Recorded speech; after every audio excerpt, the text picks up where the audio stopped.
Starting with her resources, she uses points called Qingming Sword Force, which I'm just going to refer to as points, and a small resource bar underneath. You have 3 main ways of obtaining these points. EX Specials grant you 1 point, Ultimate grants you 6, and the resource bar grants you 1. To get points via the resource bar, all you have to do is fill it up by attacking, whether it be through basics, chain attacks, dodge counters, etc. Once you have 6 points, you can enter her Enlightened Mind State by holding basic attack or swapping into her. Think of it like an entry skill from Wuthering Waves if you play that. You can also instantly enter the Enlightened Mind State by using her ultimate. Unlike Miyabi, you can overcap on these points by 3. So let's say, for example, I have 3 points and I use my ult. Ult grants 6 points, which means I would in theory have a 9 out of 6 points. The extra 3 points are converted to bearer stacks. All that really means is that once you leave the Enlightened Mind State, you will get those points back. When you enter Enlightened Mind State, 2 things will happen. Physical damage will be converted to Honed Edge damage, which increases Miasma purification by 50%, and you will also activate Ether Veil Verdict, which allows you to deal damage based on the enemy's stun multiplier. So let's say the enemy you are fighting has a base stun damage multiplier of 150%. If you were to increase that multiplier by 30% using Dial-In, Shunguang will deal 180% damage in Enlightened Mind State. It is important that if you are increasing the stun multiplier damage by any means, that you ult after it is done.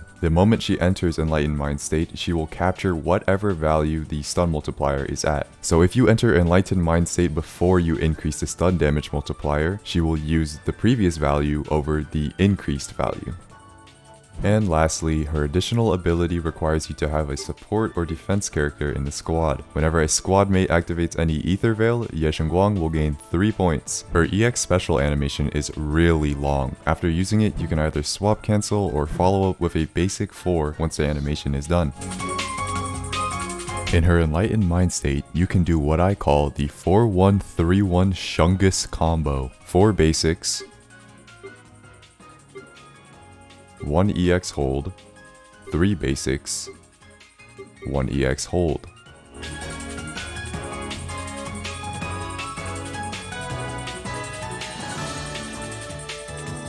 In special cases where you are running out of time and are in Enlightened Mind State, you can just hold EX Special to consume all of your points quickly.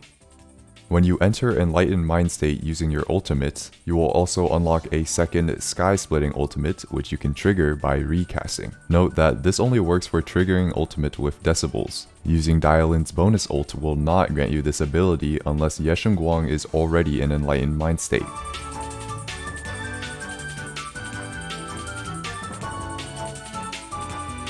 Lastly, if you swap off of Shunguang while she is in her Enlightened Mind State, the timer will pause as indicated by her energy bar. Now for her builds, 4-piece Whitewater Ballad and 2-piece Branch and Blade Song will be your best friend. Take attack percent on discs 4 through 6, and for your substats, you will want as much crit damage and attack percent as possible with a max crit rate of 50%. This is because Shunguang's core skill gives 30% crit rate when maxed, and 4-piece Whitewater Ballad gives another 20% when activating Ether Veil. Skill priority consists of basic, then chain attack, EX special, dodge, and lastly assist. As per usual, her signature will be her best in slot W engine, but if you have Sandbee's signature or the Brimstone, you won't be losing too much value. Some free to play options are the Gilded Blossom and the Starlight engine, as they provide a good amount of attack. And that's all you need to know in order to play Shunguang. If you would like a more in-depth guide on rotations and such, I would highly recommend I Am Rivenous' video covering Shunguang, which I will link in the description below. Thanks for watching, bye!